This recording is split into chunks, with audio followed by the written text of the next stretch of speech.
So, okay, sorry about that. And tonight I'm going to talk about some of the things that we have found that are of interest to a lot of gardeners because they're a little new and different and a lot of fun to grow.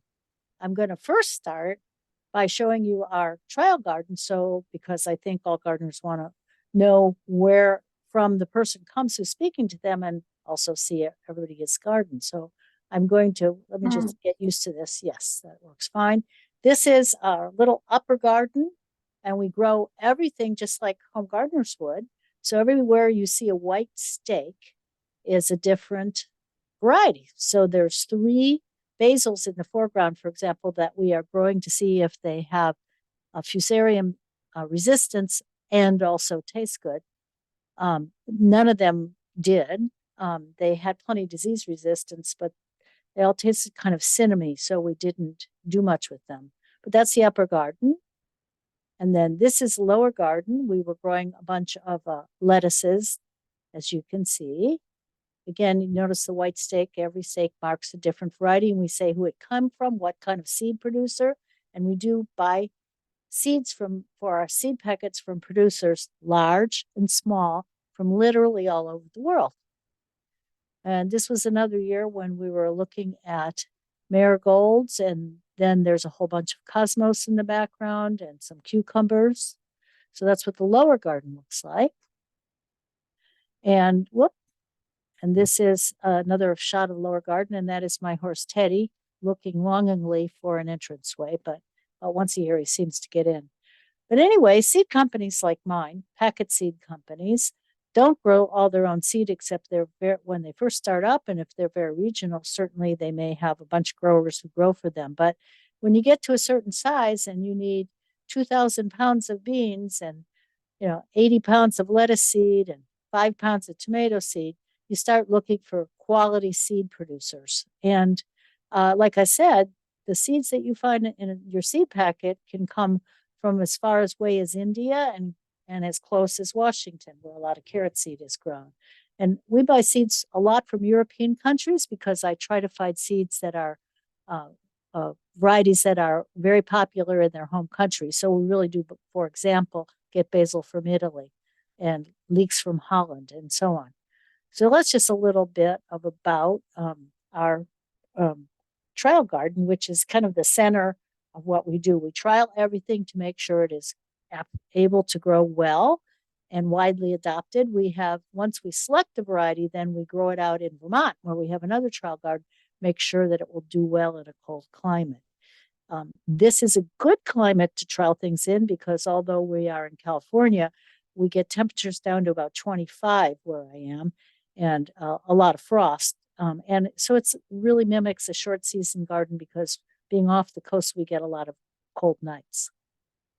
So the first thing I'm going to talk about, and by the way, I would be glad to answer any questions that anyone has about seeds and packets and where they come from and, any particular qualities of packet seed.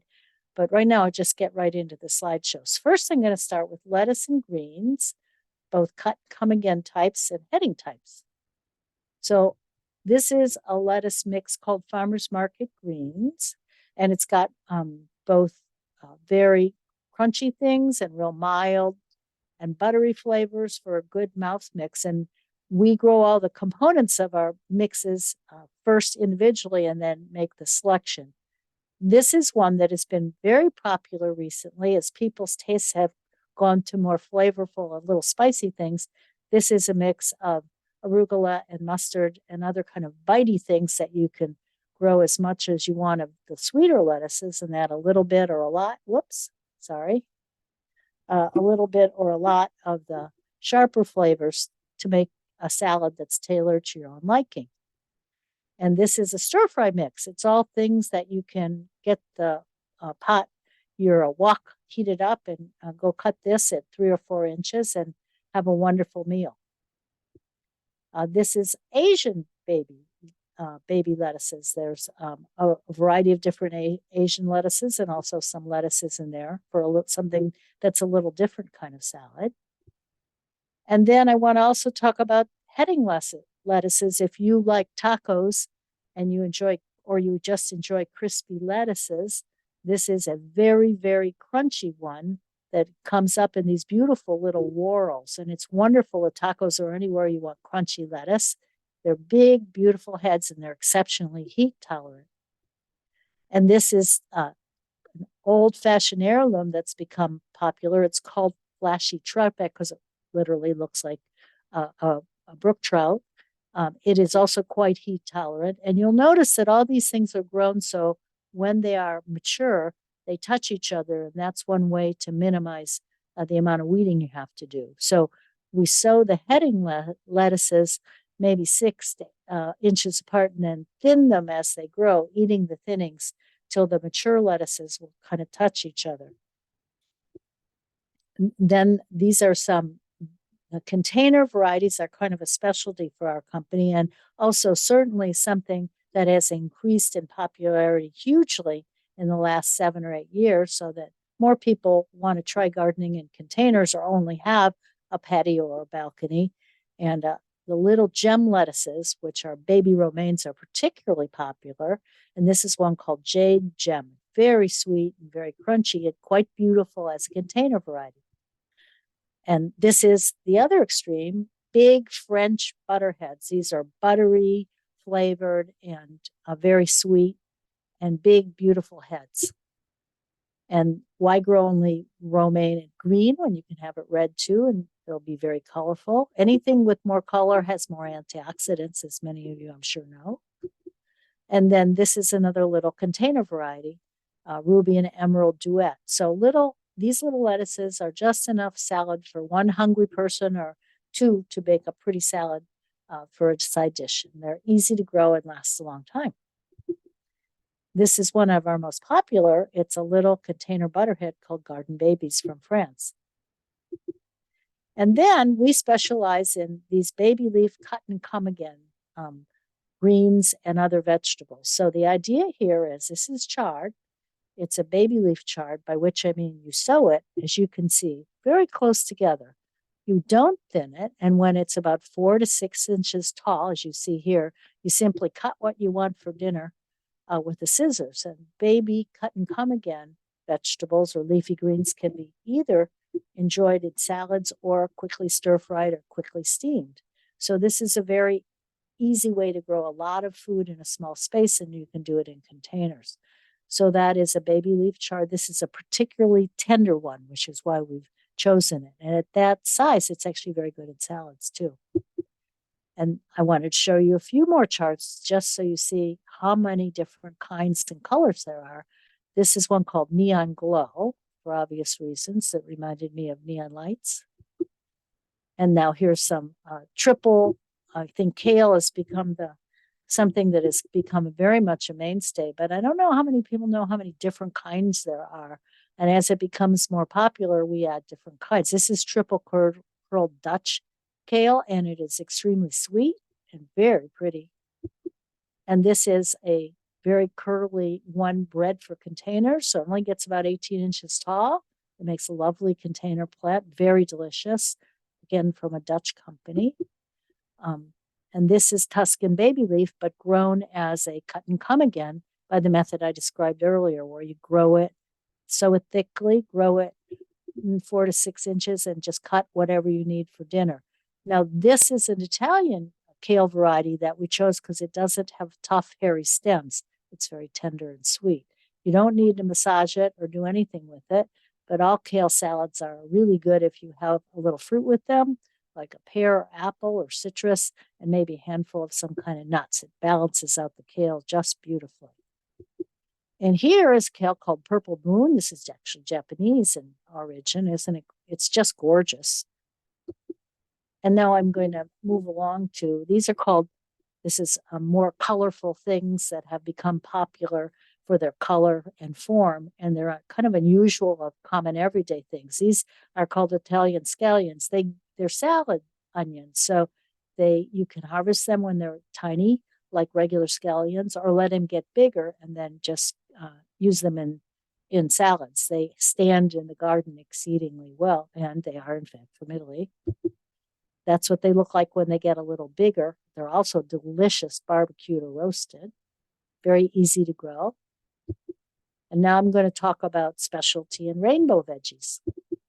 Why grow just green beans when you can grow all three colors? The purple ones were originally developed as so they do turn green when you steam them. That was a blanching guide when people used to can beans a lot. You threw these in your water to blanch them before canning, and they'd get green at 3 minutes. So it was perfect. If you grow this mix and we sell it as a mix and you eat it young and tender, it's really good in just a salad with maybe really nice spicy olive oil, mild vinegar, and then some grated hard-boiled eggs and sliced almonds. And here's pole beans, rattlesnake and purple pole. These are delicious as green beans, eaten when like this, when the beans haven't formed in the pod. You can also let them grow to maturity and have plenty of dried beans, which I think everyone especially is really looking into using more dried beans. They're really easy and fun to grow at home, and they taste much better and take a much shorter time to cook. Oh, this is an interesting one. This is from France, and it was developed to be a container bean. You often think, well, you need a lot of room to grow green beans, but you don't. This is really just one big container, and the beans kind of come at the top. It's actually quite attractive, and you get a huge amount of very tender French beans. Now, here's the other extreme. These are Spanish pole beans. They're one of the, excuse me, most productive beans I've ever seen. They last a long time, and the beans are long, like 8 to 10 inches long, flat, and very meaty and rich tasting. They're really good almost any way you like them, but they just have a real deep, rich taste. They also, you can plant a crop of these as late as August and still get a nice crop. And here we just started selling, this really isn't a bean, but it's called yard-long bean. They're in the same family. And the key with these is to stir fry them quickly. They're not very good raw, unlike regular green beans, but if you stir fry them, they're just delicious. And this variety will grow well in your summers and my summers. A lot of yard-long beans are more tropical and they need a hotter climate, but this one works. And that's what they look like. I think they're most bizarre and wonderful. They look like Rapunzel's hair a little bit. But anyway, they're very tasty and you can grow them. And then a lot of people don't know that you can grow edamame. They're really easy to grow. It's like a bush bean.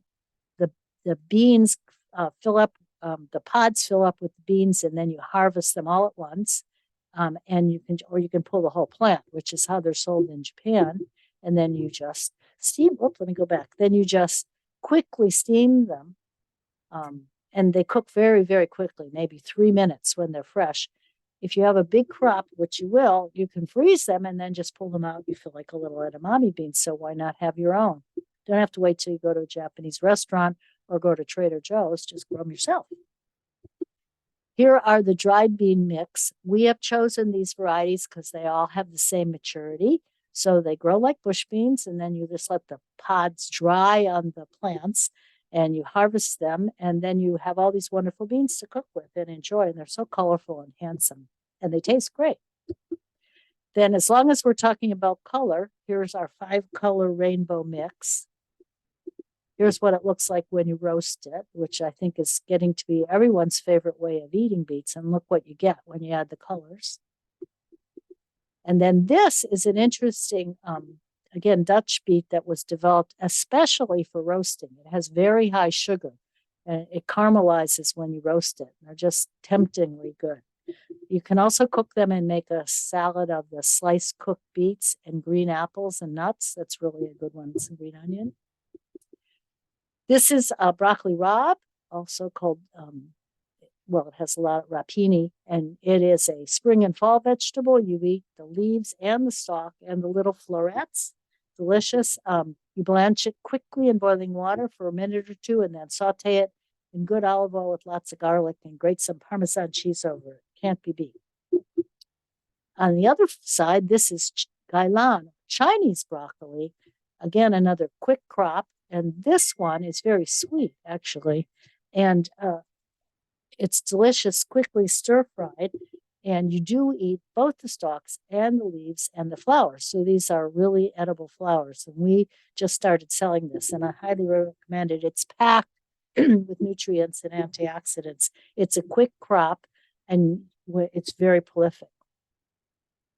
So now I'm moving on to more colored vegetables. This is tricolored carrots. Why grow orange ones when you grow all these colors? They're much more appetizing. And remember that every color has its own set of antioxidants. So these are like very, very nutritious, and they're beautiful. And they keep their color when you cook them. That's what they look like when you pull them out of the ground. These purple ones taste good. I know the first purple carrots were very pretty but didn't taste good. But I waited till I found a variety that are actually worth eating, which is this one. This is a new selection of a chantenay, a very old carrot chantenay, but these are good for areas that have more clay-like soil. These are very sweet carrots with a great tender texture. Then purple cauliflower. This is extremely healthy. It's beautiful. It keeps its color, kind of turns a little blue when you cook it. But it is from South Korea, easy to grow. And then baby cucumbers are probably our second most popular packet that we sell. These, you can see that how big they are by looking at her hand. You do not need to peel them ever. They're incredibly sweet and crunchy and very prolific and very easy to grow. On the flip side, in the universe of cucumbers, these are the kinds you see in the supermarket with the cellophane sleeves. These are Chelsea Prize. This is a hybrid version of a very old variety called Telegraph that has undergone a lot of hybridization in Europe, and they're easy to grow. You should trellis them because they get just as big as they look here. And on the flip side, going to the other extreme, these are little French cornichon cucumbers. You pick them when they're 2 inches long, maybe. You can pickle them in a vinegar brine or just a regular kosher pickle vine. They're delicious, and you eat them with drinks or with pate or just for snacks, and they're very prolific and fun to grow. Here's what they look like. And these are ready to pick. You don't let them get very big. And then eggplants, you can grow all these different colors and forms. These are all from Italy. These are all from Asia. So eggplants, you can have a lot of fun with sizes and shapes. They do need a nice hot place with enough room, and they like to be fed frequently. Grilling vegetables, still one of the most favorite things of a lot of people now. A lot of people trying to move toward a plant-based diet, and vegetables that are properly grilled so they're tender on the inside and meltingly tender, and then a little crunchy or nicely browned on the outside really will whet your appetite and can make a whole meal out of it. Color-wise, kohlrabi, a vegetable that was buted about to going to succeed kale's popularity, but never made it. But I still love them. They look like little flying saucers. Kids love them. You peel the outer skin if you have eaten one, and then you slice up the thin, crunchy green slices. Tastes like an apple crossed with a mild turnip. They're delicious fresh, wonderful in dips. A nice cool season crop. The secret is to thin them properly so they have, say, 2-3 inches between them, and feed them so they get nice and big. I'm going to just put my phone in the other room because it's very annoying. I'm sorry.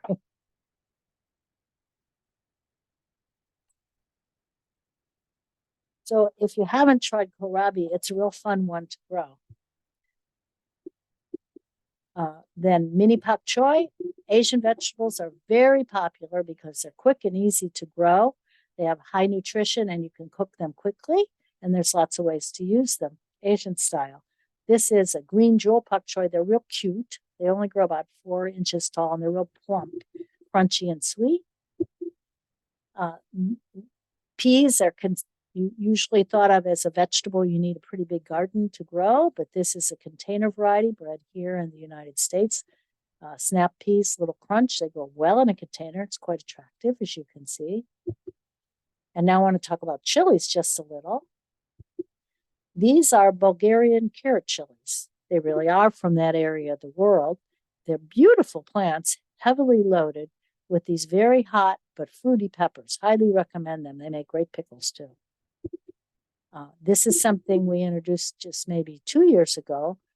jalapenos are usually green and turn red, but these mature into red, orange, and yellow. And they're really fun to grow. We sell them as a mix of seeds for all three colored plants with yellow or orange or red seeds.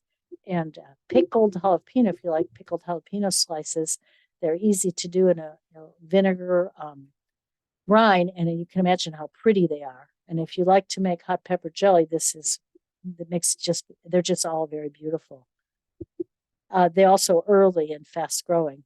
Thai chilies, why not grow your own? They're easy to dry, and so you can have them all year. These are truly from Thailand.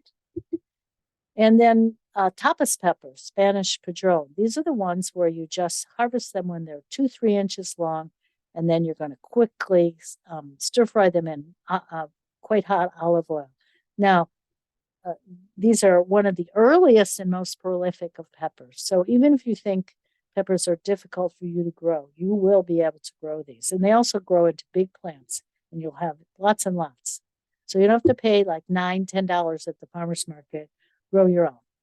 And here's what they look like after you've stir fried them really fast, and then you eat the whole thing. And they're really nutty and sweet. And then every once in a while, there'll be a hot one.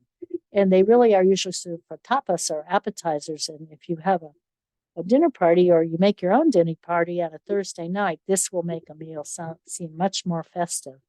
They're fun to grow. Then, of course, there's all different colors of bell peppers. And these were bred in the Czech Republic, which I think is interesting. They have a big market in peppers.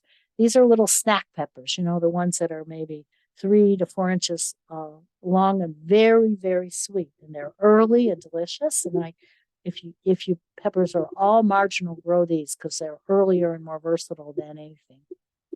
And they also come in a mix of yellow and red. And on the other end of the pepper spectrum, these are from Italy. They are called Corno di Toro because they look like bull's ears. And they are very thick-fleshed and crunchy and very sweet. And in Italy, they often just saute them very slow in olive oil and add a little garlic and then eat it on pasta or rice. It's delicious. And they are wonderful to grow. And you don't see them in the market that often. Here's a picture close up. You can make this wonderful pizza with them. Gorgeous. And now moving on to radishes, both spring and a fall crop. Why grow just red ones when they come in all these colors? This is a watermelon radish. It is actually a different kind of radish than the spring radishes that I just showed you. You don't sow it till June or July. They take almost 90 days, and they're really worth growing. And if you tried them before and they didn't do very well, it's probably because you planted them like a spring radish, and you can't do that. They get about 2 inches in diameter and maybe 3 inches long, and they're very sweet and rich tasting. I really like them. And now I'm going to move into other things that have been very popular introductions. This is a baby butternut. So if you like butternuts, but you don't need big squash, this is a cross with a buttercup. They're super sweet, delicious. And they mature very well, and they keep for a long. This is my longest keeping squash, and you can grow them up a trellis. You don't need a lot of room. And this is a very unusual one. This is called Trombetta albina. It is truly a climbing summer squash. They look like trombones, which is what it's named after.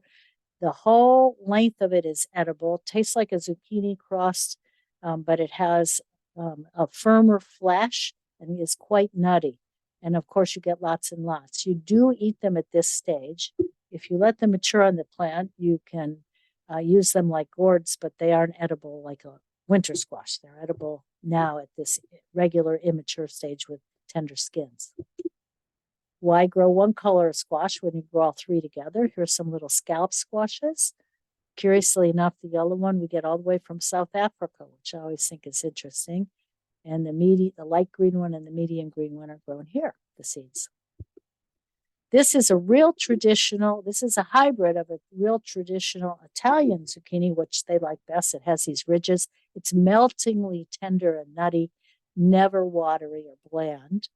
And these are the ones that you see if you go to Rome or any big Italian city. They set out trays of these when they're young and slender with their flowers still attached in the window to allure you in, which they do very successfully. This we introduced last year, and it's been a big success. This is from Germany. It is a climbing zucchini. Yes, I really mean it.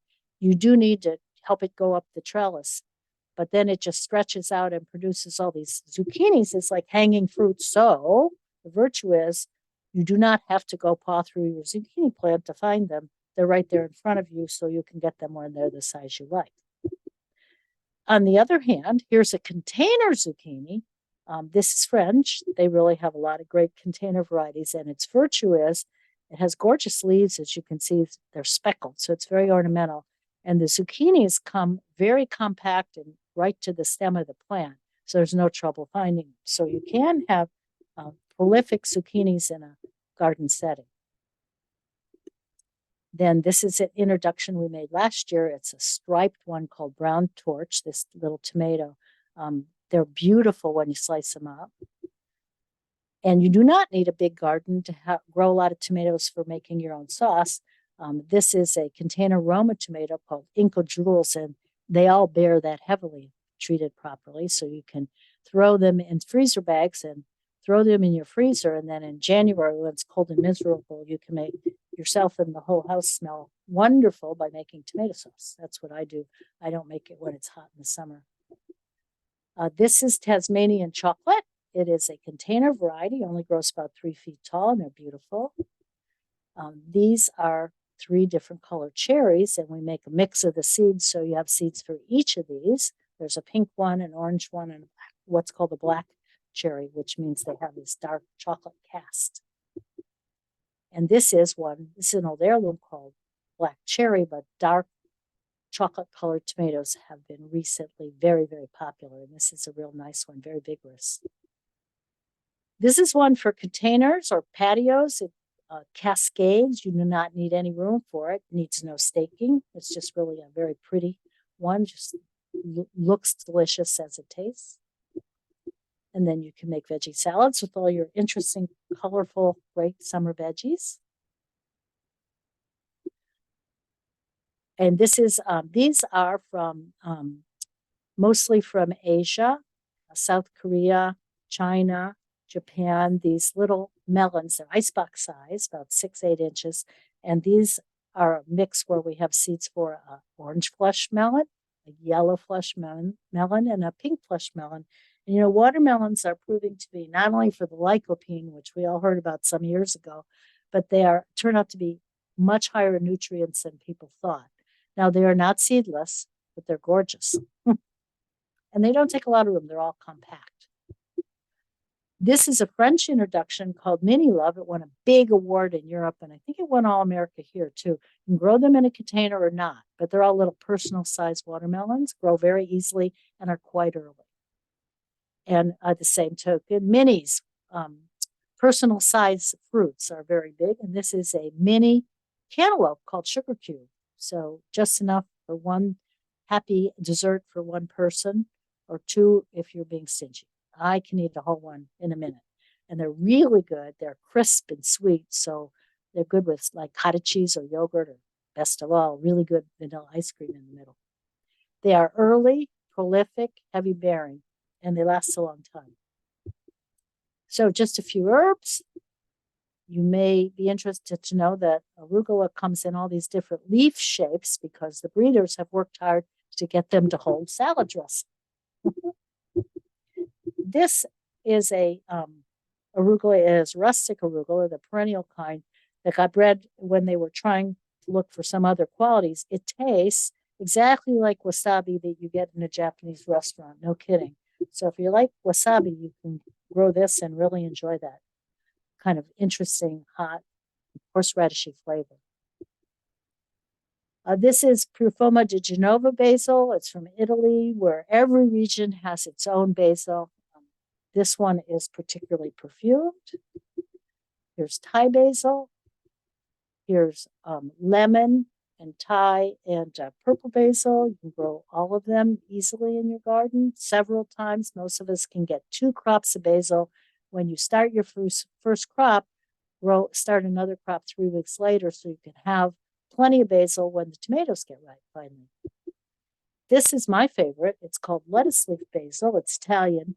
It's called that because the leaves can be 3 inches across or maybe even bigger, 4 inches across. They're very mild and buttery, and they're wonderful. You can put a poached shrimp in one of those and then wrap it with the basil or a piece of cheese or whatever. And you can also shred them, melt them down in a little olive oil, that cook some salmon in it. Really pretty basil as well. This cilantro is Vietnamese bạc lao. It can be used when it's in flower or when, a little through its whole growth cycle. And it's a little more lemony than regular cilantro. This is a French perfume lavender. It's bred for containers. It gets about 18 inches tall, and you can grow it from seed. You basically start it when you would start a tomato. It takes a couple, 3 weeks to germinate, but the first year you'll get nice 4-inch pots, and then it'll grow into a plant. This is about year 2. It'll get a little thicker and bigger, very sweet. And it also comes in a white version. White lavender is really lovely. Saffron crocus. If you're a home gardener, when the weather gets quite chilly and it's late in fall, these come out of the ground, and then you pick the 3 stamens and dry them on a paper towel, and voila, you have your own saffron. This saffron crocus are different than other crocuses. They bloom and you pull the stamens out, and then they basically go dormant over the summers. The important thing is to mark the bed where you have them so you don't lose track of them. But every year the bulbs multiply, and you can get a nice quantity of saffron to enjoy from them. There's a close-up, and it is the red stamens that are the saffron when you dry them. They're very red. Alpine strawberries. These taste like roses and honey together. They make marvelous container plants. They don't set runners. Very old variety, very sweet, and beautiful plants, I think. Here's the yellow variety called pineapple alpine strawberries. Lots of teas can be made from common garden plants, as you see.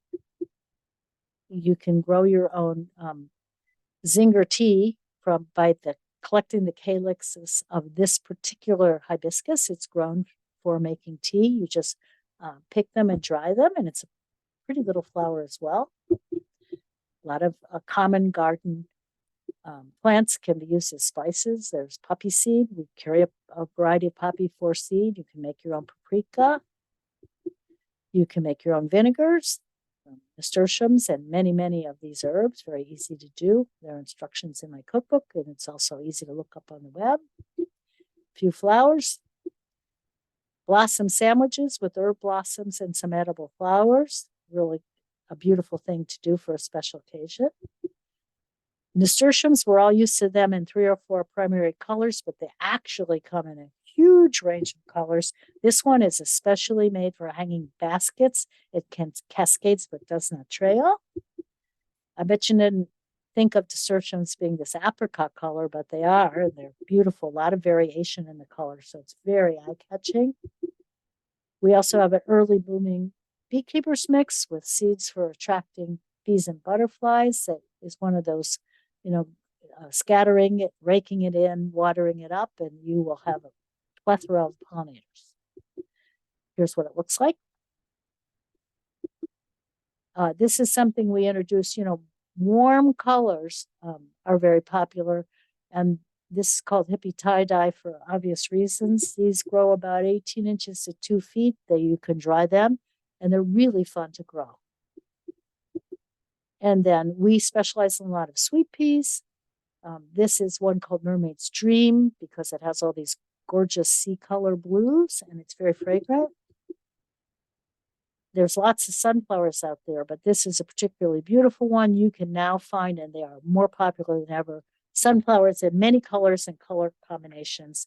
This one's one of my favorites. It kind of looks like a tapestry.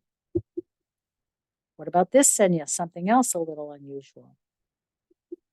And then, of course, marigolds are one of everyone's favorite old-fashioned flowers, but in recent years, these great big florist marigolds have been very popular. They are nothing new, but there's new breeding. So they grow 3.5, even 4 feet tall, and you can cut them with 2-foot stems, and they make fabulous cut flower bouquets and also attract lots of bees and butterflies. And this is another new introduction. These make a bouquet. All you do is cut them and you have an instant bouquet. These are bred in Holland, and they're really fast and easy, and the bees love them too. Called Violette, won an award in Europe this last year. And finally, Sapophyllus. This is nothing new, but I think it's under recognized. These have these unique glowing colors. They're not too hard to grow, and they're just spectacular as cut flowers, but in the garden, they just attract your attention because they're so pretty. And again, something you can grow from seed and enjoy. Here's what our website looks. We do not have a print catalog because I feel like having an online catalog, we can add things and have lots of information. In our garden resources, we have lots of articles, and we have a full-on YouTube channel, and we try to really concentrate on things you need to know to be successful. And we have lots of recipes. So thank you very much. I kind of rushed through that so we have some time for questions, which I'm hoping you will ask me lots of questions about either any of these varieties, gardening in general, the seed business, anything you've always wanted to know, but please ask me. Yeah, folks would like to put your questions in the chat box. I'll relay them to Renee for you. Probably while we're waiting, I'll just say a few things about the seed business. There are no genetically engineered seeds in the home garden seed business, period.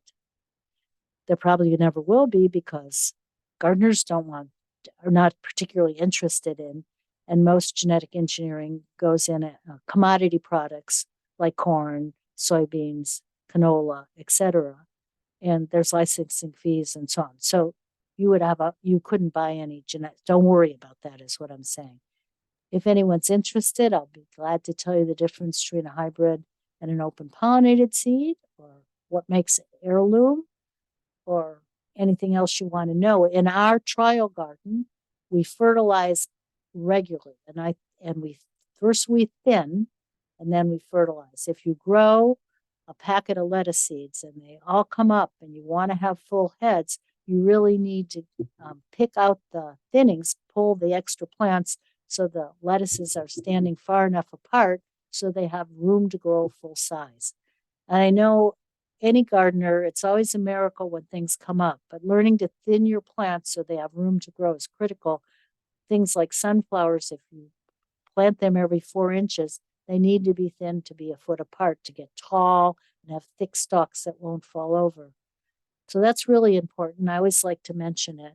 And then you really do want to fertilize a vegetable garden and a flower garden too, because a zucchini plant wants to grow one giant zucchini, and that's its goal in life. But you want it to make zucchinis for a couple, 3 months, so you need to feed them regularly. Adding compost and building the soil is, of course, first and critical, but using a good organic fertilizer, easy to get these days, regularly according to the package instruction, will make a difference in what you get. So all the things you've looked at have been, thinned, fertilized, and mulched often and a lot. So I just wanted to say that. Thanks, Renee. The questions are starting to come in. The first one is, how long do you trial new seeds before they're available on the market?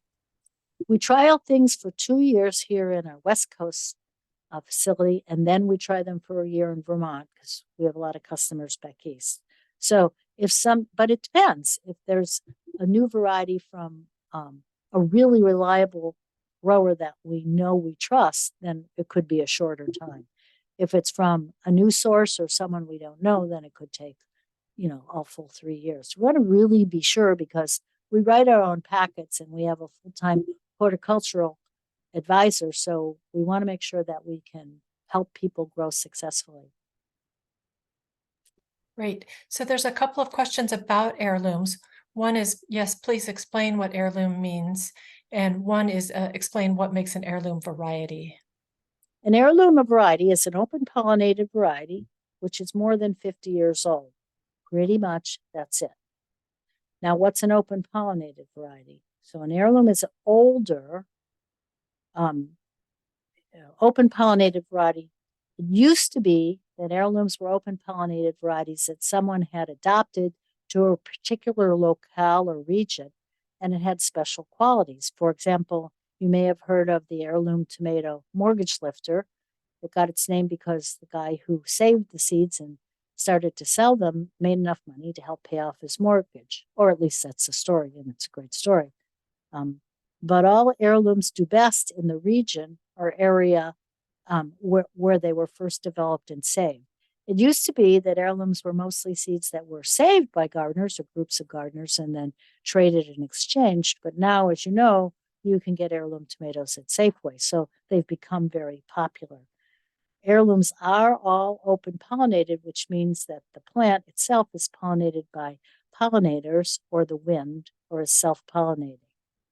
The other kind of garden plant we all plant is a hybrid, which means that a breeder has taken the male flowers of one variety. I'll give you an example of early girl tomatoes or sun gold tomatoes, where they have used the female parts of one and the male, and basically fertilize them with the male parts of another variety, and they choose two different varieties for what their breeding aim is. For example, if you want a tomato that's really deep colored and disease resistant, and then the other parent, you're looking for something that's early and maybe can take more cold weather, then you would choose the two parents and you put the two in a greenhouse and let the bees fertilize those plants, so you get a cross.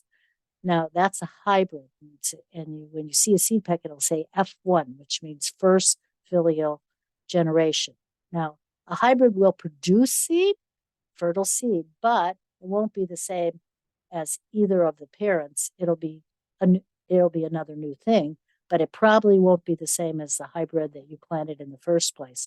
So if you save the seeds from sun gold tomatoes or early girl tomatoes, they won't be sun gold tomatoes or early girls. They might be good, they might be terrible.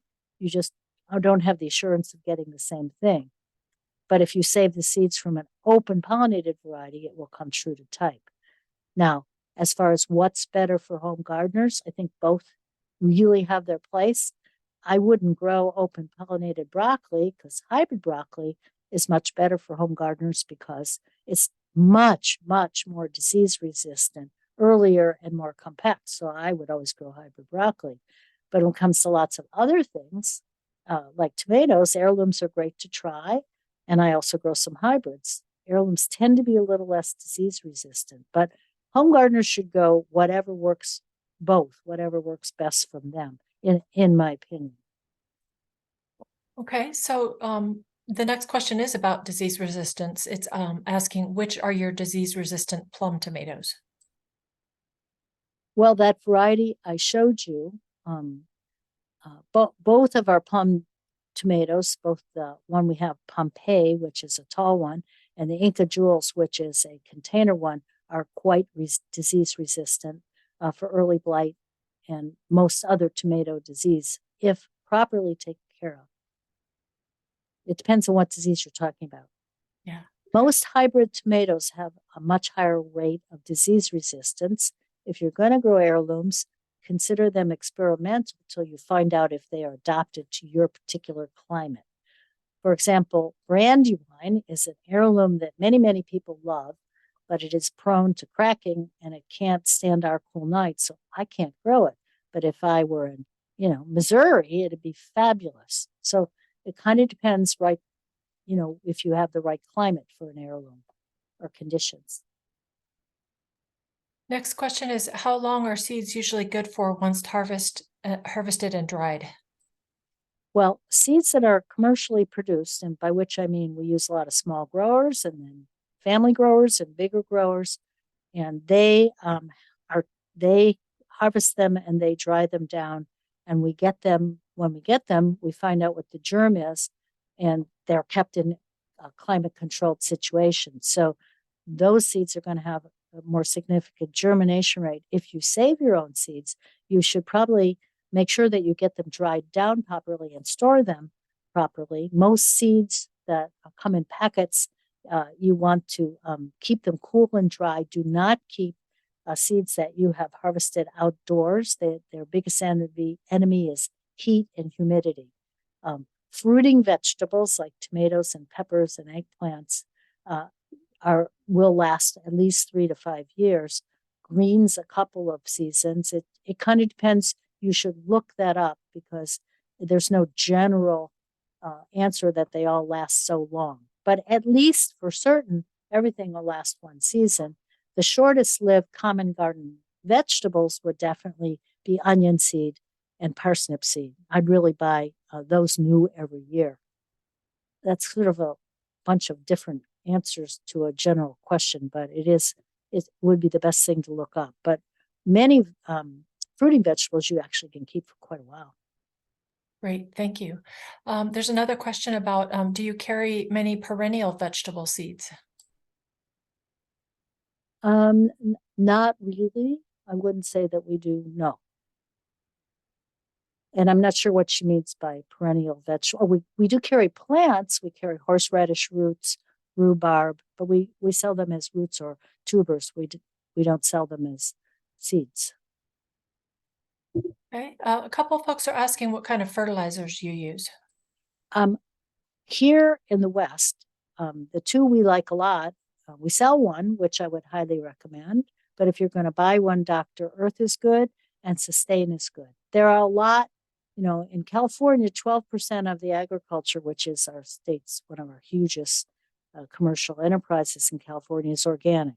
In the last 10 years, there's been a huge amount of research, and there are very many good organic non-toxic pest disease controls as well as fertilizer. The most important thing is, of course, enriching your soil using mulch and cover cropping in the cold weather. Cover cropping alone, properly done, will increase the fertility of your soil markedly. So there's a couple questions. I'm a little unsure what they mean, but maybe you do. One says, are the seeds that come in multicolor veggies come in different colors to tell the varieties apart? Yes, we dye them with Easter egg dye. And so if you buy like those 3-color watermelons, the outside of the packet says the red seeds are this variety, the undyed ones are this color, and the green ones are this color. That's for the fruiting vegetables. The beans are just mixed, although we can, if you give us a call, we can tell you which is which. Okay, I understand now. Thank you. Let's go with a couple more. One is for the cut and come again chard and kale. Is there a reason other than ease to cut the tops, leaving behind the leafless stems versus pulling from the outside? Yes, if you cut the stems, leaving, and I maybe forgot to say this exactly, when you're cutting the tops, you leave 1 inch, 1 and 1/2 inch crowns. You fertilize and use a little fish emulsion, cheap and easy, and water them, and you will get a second and maybe in the spring a third crop. So it's cut and come again is its British term about stuff that you sow, raised to a young adolescent stage, cut, and then they come again. It's really great if you have a small garden. It's a great way to grow mixed lettuces. And you can section sow it. Doesn't work so well when it's hot, but all through the spring it works, and it can work in the fall too. So this question is somewhat similar to the other one about the coloring of the seeds. This one says, if you're selling a mixed rainbow jalapenos, how do you know which ones are supposed to mature to red versus yellow? Well, like I said, if you buy the packet, it will tell you which seeds are which color, will fruit which color. So it'll say the red seeds will have red fruits, and we have 3 colors. One we don't dye with food stain, and the other 2 varieties we dye with a different color, and then we have a key on the packet. So when you pour them out in your hand, you have 3 different colors, undyed, let's say kind of a reddish and greenish. They aren't bright colored, but they're tinted with the food coloring. And then you look on the packet and it tells you which is which. Okay, and labeling then is going to be very important. Yes, because when they all start green and they'll color up. Yeah, It's pretty easy to do because peppers grow into sizable plants. great. Let's go with one more, and it is a practical question. How long is the discount code valid? Till I mean, it's for infinite use, one per customer. So whenever you use it, that's when it's valid. You could Wonderful. pass it along as an heirloom, and if we're all around, it'll be good. Great, thank you. So I think that concludes the questions. And so, Meg, did you want to go ahead and do the drawing?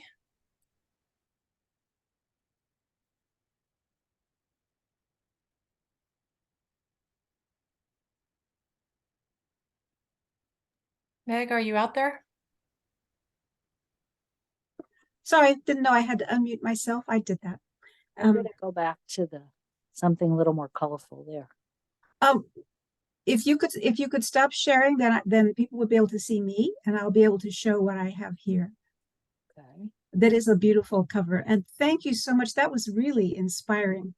I'm going to go ahead while this happens and say that now I'm about to pull some names out of my hat. You'll have to believe that I'm not looking into my hat and all the names of people who registered for this program. Here I am. Are in it. And I'm going to pull the first one, and the prize for this first reader, for this first name, is Renee's Garden Cookbook. This is the most recent one, and I'm sure that everybody out there is inspired by some of those vegetables to get into this book. So the hat, the names. Here we go. Joanne Akeley wins the Garden Cookbook. Congratulations, Joanne. My email is in the chat. You can contact me, or I'm also in the roster, and we'll make arrangements for you to pick up the book, which is right here in my room with me. The next prize is a bulk pack of Renee's Native American Three Sisters Garden. It's got Indian corn, tasty rattlesnake beans, and sweet sugar pie pumpkins to cover the ground. One of these wonderful packages of seeds. Who is the winner of this one? Lori Hoffman. Congratulations, Lori. Now, if any of you people don't, let me know in the chat. If Lori is not here. Lori is not here. Okay, sorry, Lori does not win because you have to be present to win. Erica's in charge of telling me if these people